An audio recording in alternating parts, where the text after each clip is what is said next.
Hi, baie welkom by hierdie weekse bespreking van ons weeklikse les. Ons is by die 4de kwartaal 2025 en ons kyk na geloofslesse uit Joshua se lewe. Ons is by les 2 vir 4 tot 10 Oktober en die tema is verras deur genade. Hierdie weekse geheerteksvers vind ons in Hebreërs 11 vers 31 wat lees: Deur geloof het Rahab die prostituut nie saam met die ongehoorsaames omgekom nie, omdat sy die spioene in vrede ontvang het. Kom ons bid. Hemelse Vader, baie dankie vir nog 'n geleentheid om hierdie Sabbatskoollesse saam te studeer en met mekaar te deel. Seën ons asseblief in U woord, in Jesus se naam. Amen.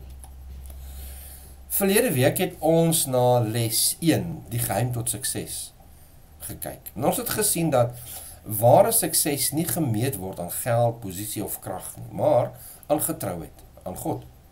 Soos Joshua moes ons leer dat ware sukses daarin lê om God se woord te gehoorsaam, daarop te mediteer dag en nag en hom volkome te vertrou. Sukses, volgens die Bybel, is nie wat ek vir myself bereik nie, maar wat God deur my kan doen, wanneer ek getrou is aan sy wil. Die geheim tot sukses is dus nie menslike vernuf nie, maar goddelike afhanklikheid. En nou hierdie week se les, verras deur genade, sien ons hoe hierdie beginsel van vertroue en gehoorsaamheid verder ontvou. Waar verlede week die kern gelê het op die voorbereiding vir die intog in die beloofde land, kyk ons hierdie week na wat gebeur toe God se volk vir die tweede keer op Kanaan se grens staan. Hoekom het ek dit weer gedoen? Hoekom het ek alweer geval? Hoekom het ek alweer fouteer? Dis woorde wat baie van ons sal uitgespreek het, want dit is die waarheid. En die geskiedenis herhaal homself, maar nie net in groot gebeure nie, maar ook in elke mens se lewe. Ons maak dikwels dieselfde foute, oor en oor. Op hierdie punt in die geskiedenis kry Israel 'n tweede kans om die beloofde land binne te gaan. En hierdie keer neem Joshua die opdrag baie ernstig op. Sy eerste stap is om die situasie deeglik te verstaan.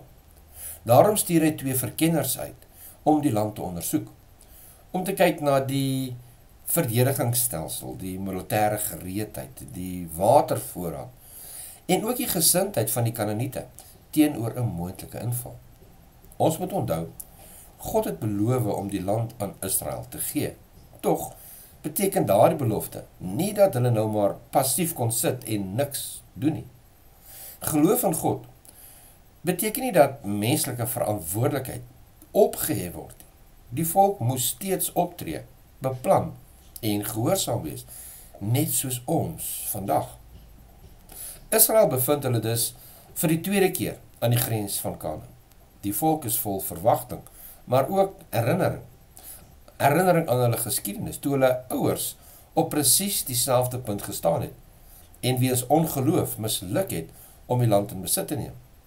Hierdie weekse les neem ons dus terug na 2 aangrypende verhale in die boek Joshua. Verhale wat nie net vir Israel betekenis gehad het nie, maar ook vir ons vandag. Want te midde van die volk se geskiedenis, hulle mislukkings en tweede kanse, ontdek ons iets besonders. God se genade bly altyd groter as ons foute. God verras sy kinders steeds, nie met oordeel nie, maar met genade. Selfs in die mees onverwagste plekke, en selfs deur mense wat ons nie sou verwag nie, soos Rahab, vind ons 'n getuienis van 'n God wat red, vergewe en herstel. Wanneer ons dan hierdie week se les bestudeer, laat ons oplet hoe God se genade nie net vir Israel gewerk het nie, maar ook vir gewone mense, soos Rahab, en vandag nog vir elkeen van ons. Want waar mense val, gee God weer 'n kans. En waar ons dink dat ons hierdie toppunt van ons sondes gehaal, begin God weer van voor af met genade. Bestudeer hierdie week se les ter voorbereiding vir Sabbat 11 Oktober. Sondag 5 Oktober. En vandag se tema is 'n tweede kans. Iets waarmee ons almal kan identifiseer. Ons almal het al geval, foute gemaak, droog gemaak. En tog gee God ons die geleentheid om weer op te staan. Ons begin met Joshua 2 vers 1 wat lees, Joshua die seun van Nun het in die geheim 2 manne uit Sittim as verkenners gestuur en gesê, gaan kyk die land, veral Jericho. Gaan kyk gerus na Numeri 13 vers 1 tot 2 en ook verse 25 tot 28 en vers 33 en ook na Numeri 14 vers 1 tot 12. Hierdie gedeeltes herinner ons aan 'n vorige gebeurtenis, die eerste keer toe Israel verkenners gestuur het. Destyds het ongeloof en vrees hulle teruggehou. Hulle het die reuse gesien en nie die Here se mag nie. Nou, 40 jaar later stuur Joshua weer verkenners, maar hierdie keer net 2. En hierdie keer begin alles by dieselfde plek, Sittim. Nou Sittim is 'n plek met 'n donker geskiedenis. In Numeri 25 lees ons dat Israel daar 'n sondige verhouding met Moabitiese vroue verval het en die gode van Moab begin aanbid het. Dit was een van die grootste en donkerste afwykings in die hele geskiedenis van Israel. So toe Joshua nou van daar af verkenners uitstuur, moes dit vir baie mense 'n spanningsvolle oomblik wees. Gaan ons weer val? Gaan ons hierdie keer die Here getrou gehoorsaam? Die Here was egter besig om vir Israel 'n tweede kans te gee, om te wys dat hulle uit hulle foute geleer het en hom hierdie keer sou gehoorsaam. Ons kyk ook na iemand anders wat ook 'n tweede kans ontvang het, Petrus. Ons lees in Johannes 18 vers 16 tot 18 vers 25 tot 27, sien ons hoe Petrus bang en verward sy meester 3 keer verloon het. Maar dan lees ons ook in Johannes 21 vers 15 tot 19, waar Jesus hom na Jesus se opstanding 3 keer vra, het jy my lief? En elke keer bevestig Jesus sy roeping, laat my skape wy. Soos Israel kry Petrus 'n tweede kans, nie omdat hy dit verdien het nie, maar omdat God vol genade is. En dit is die hart van hierdie les. God is 'n God van tweede kanse, derde kanse, vierde kanse. Die Bybel noem dit genade, om iets te ontvang wat jy nie verdien het nie. Soos Romeine 5 vers 12 sê, het ons toegang gekry tot hierdie genade deur geloof. Efesiërs 2 vers 8 herinner ons dat ons deur genade gered word en nie deur ons eie werke nie. En so ook Titus 2 vers 11 tot 14 sê dat hierdie genade nie net red nie, maar ook opvoed. Dit leer ons om reg te lewe en nuwe beginne, nuwe kanse aan ander ook te gun. Soos Petrus moes leer, word ons ook geroep om self genadig te wees. Wanneer iemand struikel of val, is dit maklik om te oordeel. Maar hierdie les roep ons om te onthou dat ons almal leef slegs danksy God se tweede kans in ons lewe. En dalk is daar iemand in jou lewe wat jy vandag weer moet toelaat om oor te begin. 'n Tweede kans. Dalk is jy self daardie persoon wat 'n nuwe begin nodig het. Onthou, die Here het vir Israel weer oor die Jordaan laat trek en vir Petrus weer laat lei.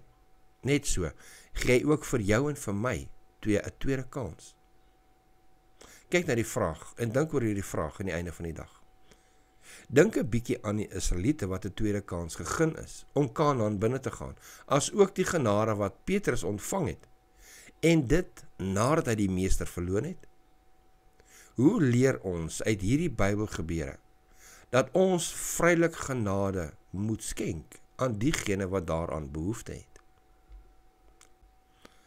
Weereens baie welkom en dankie dat julle saam ons inskakel. Baie welkom ook aan ons luisteraars by Adventiste Wêreld Radio Afrikaans. Baie welkom. Ons is by Maandag 6 Oktober. Waarde in onverwagte plekke. Vandag se gedeelte neem ons na 'n onwaarskynlike karakter in die Bybel. 'n vrou met 'n skandevolle beroep, wat tog een van die merkwaardigste geloofsuitsprake in die Ou Testament maak. Haar naam is Rahab. Gaan kyk gerus na Joshua 2 vers 2 tot 11, Hebreërs 11 vers 31 en Jakobus 2 vers 25.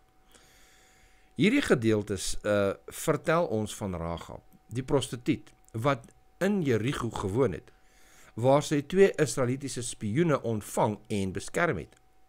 Wanneer ons haar verhaal lees, is dit maklik om net te fokus op die feit dat sy gejok het om die spioene te red. Maar die les herinner ons dat Rahab 'n produk van haar omgewing was. 'n samelewing so verdorwe dat God uiteindelik besluit het om oordeel daaroor te bring. Ten spyte van haar sondige agtergrond, het Rahab iets gesien wat niemand anderster in Jerigo raak gesien het nie. Sy het besef dat die God van Israel werklik God is. Sy het 'n keuse gehad.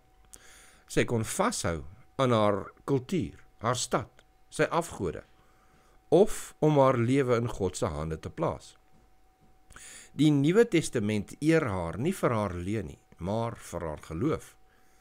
Soos ons sien in Hebreërs 11 vers 31, wat ons geheerteksvers vir die week is, prys haar omdat sy haar by God se volk geskaar het.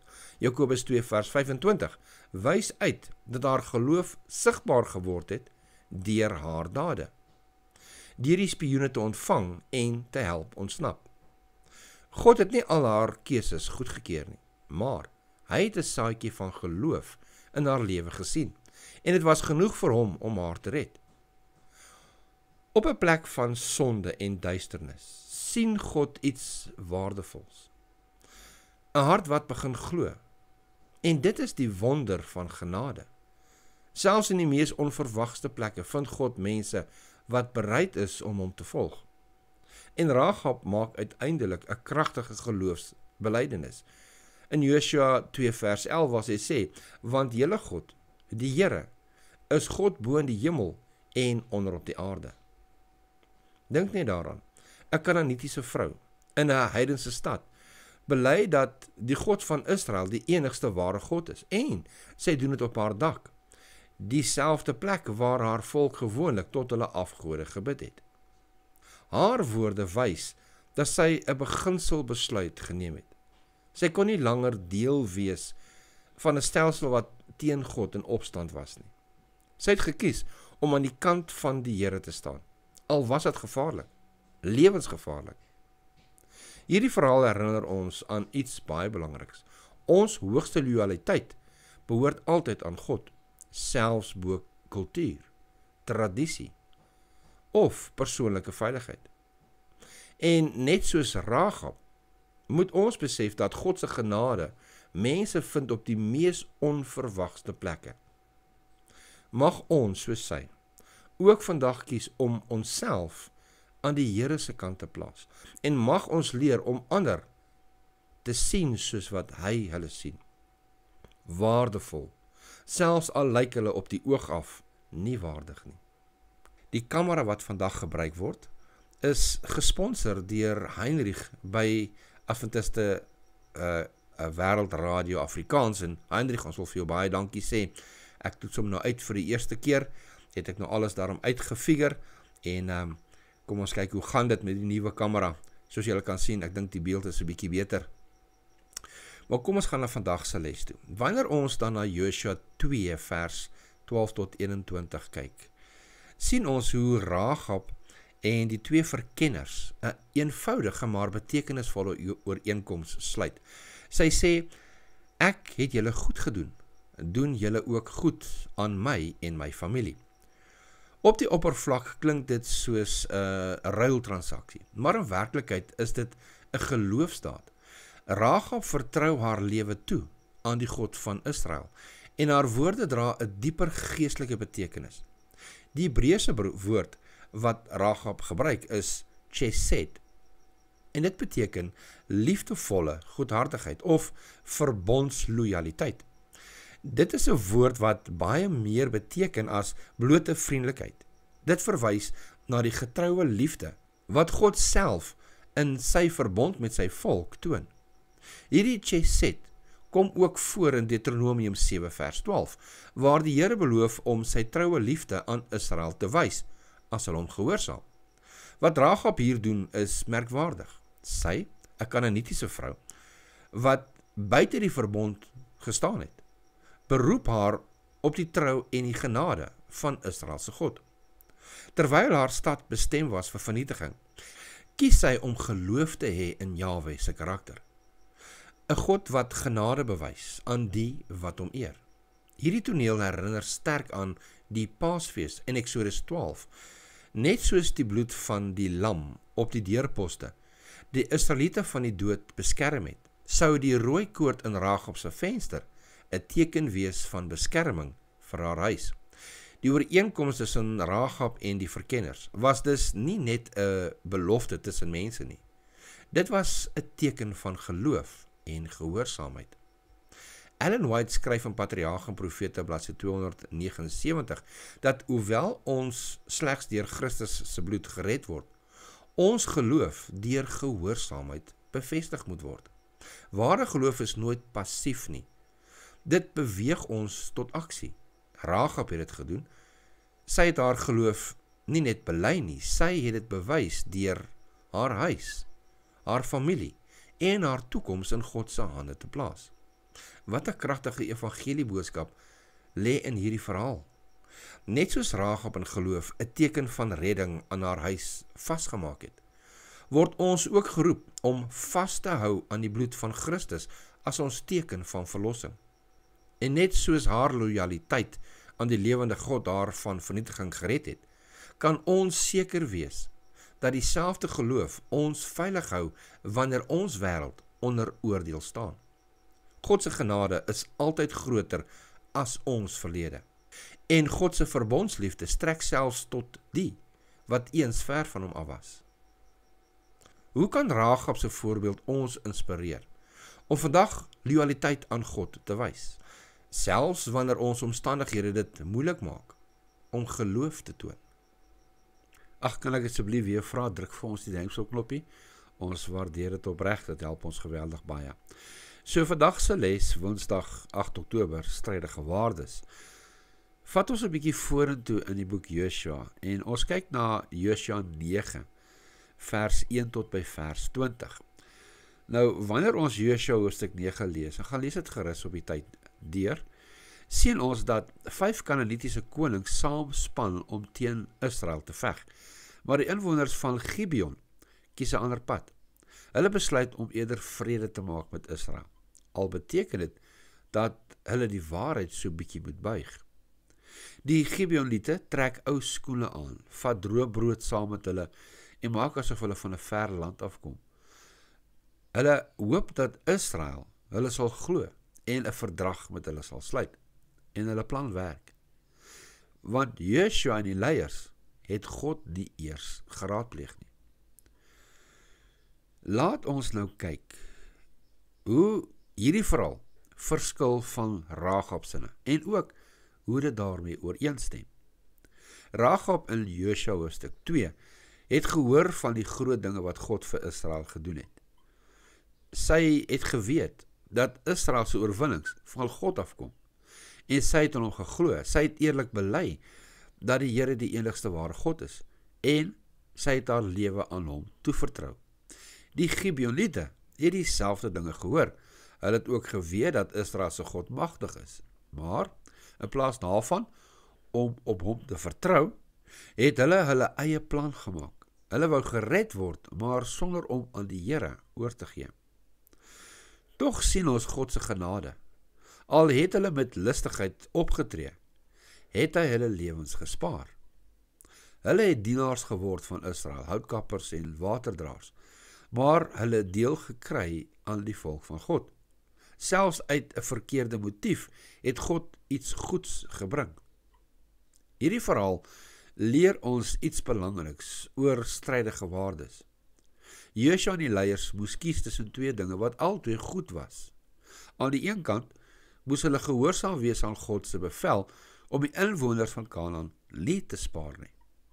Maar aan die ander kant het hulle 'n eed in die naam van die Here afgelê en gesê, Ons sal met hierdie mense in vrede lewe. En so 'n eed was bindend.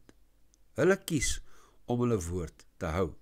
Want God stel groot waarde in trou, eerlikheid en integriteit, selfs al het die situasie moeilik geraak. Ons beleef soms dieselfde. Daar is tye wanneer twee goeie Bybelse beginsels met mekaar bots. Ons wonder, moet ek eerlik wees en iemand seermaak of eerder stil bly en vrede bewaar? Moet ek regverdig wees of genadig? In sulke tye wys hierdie verhaal vir ons wat om te doen. Gaan vra eers die Here se wil. Soos Joshua hulle moes doen, moet ons ook leer om te wag op God se leiding. Hy sal altyd wys watter pad sy karakter die beste weerspieël. Hier is 'n vraag om oor na te dink. Wanneer laas het jy 'n besluit gemaak sonder om eers God te vra? En watter situasie vra God jou nou om sy wil eers te soek? Wanneer ons die Here raadpleeg, wys hy altyd die pad wat sy liefde, wysheid en geregtigheid die duidelikste weerspieël. Baie dankie vir julle ouens se ondersteuning, elkeen van julle se gebede en ook die mooi woorde wat julle op die kommentaargedeelte vir ons laat om ons aan te moedig en ons te laat weet dat hierdie programme word waardeer. Baie, baie dankie. Dit beteken baie vir ons. Kom ons gaan nou vandag se les toe. En soos ons reeds gesê het, vandag 9 Oktober is verrassende genade. En ons word gevra om weer te kyk na Josua 9 vers 21 tot 27 wat onder andere lees: die leiers het vir hulle gesê, laat hulle lewe, maar hulle moet houtkappers en waterdraers wees vir die hele volk. En Joshua het hulle gered van die Israeliete, sodat hulle nie doodgemaak het nie. Joshua het hulle daardie dag bestem om hout te kap en water aan te dra vir die gemeente en vir die altaar van die Here, tot vandag toe op die plek wat hy sou uitkies. Hierdie verhaal in Josua 9, wat ons gister ook bietjie na gekyk het, vertel ons van 'n groep mense, die Gibeoniete, wat die volk Israel met slimheid en bedrog benader het. Hulle het voorgegee dat hulle van 'n ver land afkom om 'n vredesverdrag te sluit, terwyl hulle eintlik bure van Israel was. Toe die bedrog aan die lig kom, wou die volk die Gibeoniete straf en hulle doodmaak, maar Joshua het anders opgetree, omdat die leiers 'n eed in die naam van die Here gesweer het om hulle te spaar. Selfs al het die Gibeoniete gelieg, het Joshua en die leiers besef dat die woord wat in God se naam gegee is, bindend bly. 'n Eed voor die Here wat afgelê is, kon nie sommer verbreek word nie. Rigters 11 vers 29 tot 40, gaan lees dit gerus daarso ook. Die Ou Testament leer dat dit 'n teken van deug en godsvreesendheid is, wanneer 'n mens jou woord hou, selfs al bring dit pyn of verlies. Psalm 15 vers 4 plaas dit ook baie mooi, waar dit praat van hy wat sy eed hou, al kom dit hom duur te staan. So Joshua se optrede wys vir ons iets van hoe genade en geregtigheid hand aan hand kan saamloop. Hy het die volk se woede teen die Gibeoniete bedaar, maar hy het ook regverdig opgetree deur hulle verantwoordelik te hou vir hulle bedrog. Hulle sou voortaan houtkappers en waterdraers wees, maar nie net vir die volk nie, vir die huis van die Here self, soos ons lees in Josua 9 vers 23.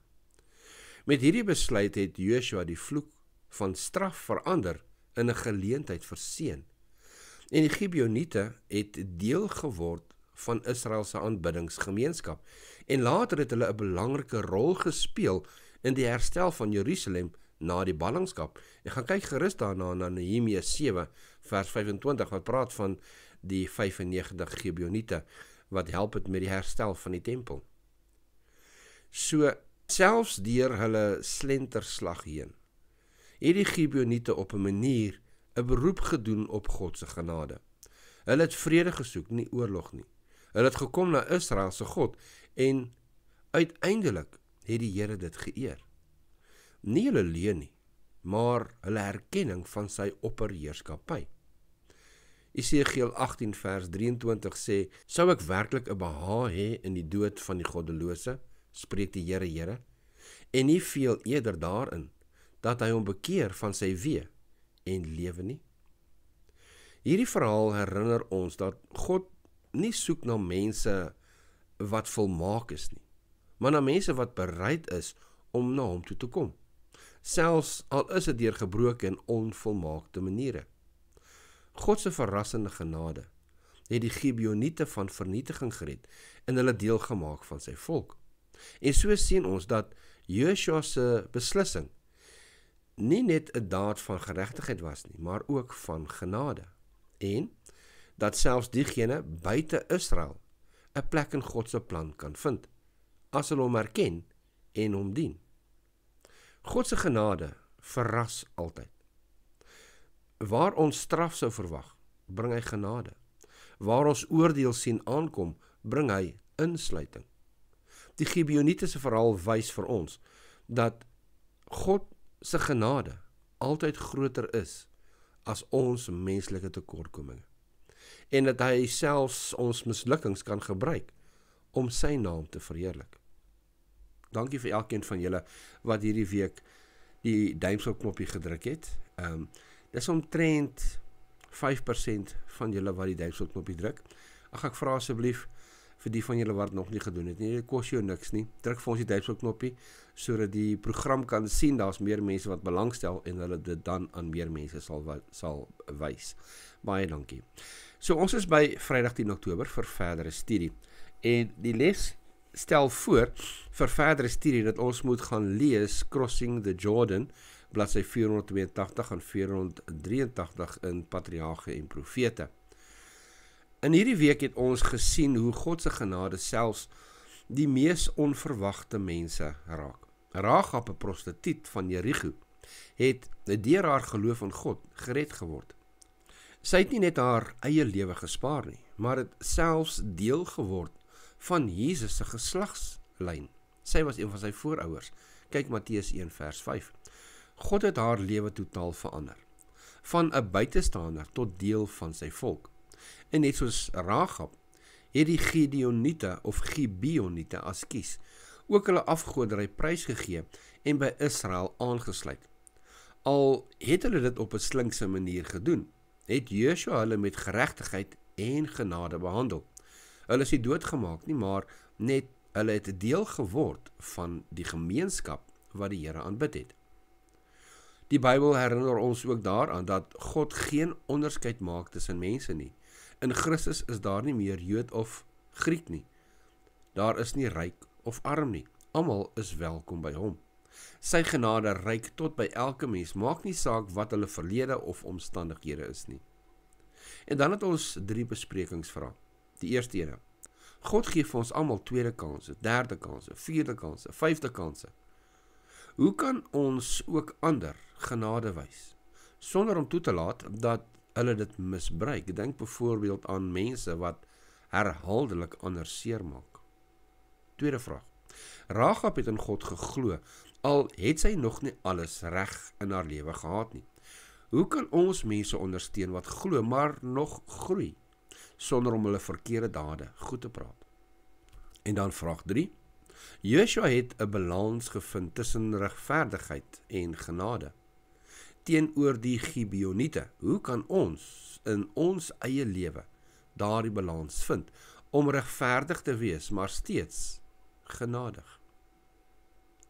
En dit dan hierdie week se les.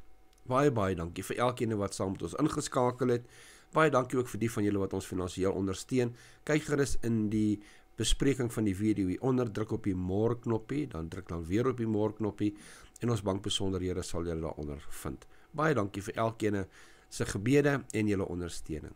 Voordat ons totsiens sê, kom ons sluit af met gebed. Hemelse Vader, baie dankie vir hierdie week se les. Dankie Here, alles wat ons hieruit kon geleer het, dat U genadig is, dat U ons nie sommer net wil weggooi nie, maar dat U ons nog 'n kans wil gee, dat die arms nog steeds oop is vir ons om terug te keer na U toe. Help ons Here asseblief om daai genade aan te gryp en gebruik te maak daarvan om ons saak met U reg te maak. Ons bid dit in Jesus se naam. Amen. Tot volgende week, God se ryke seën.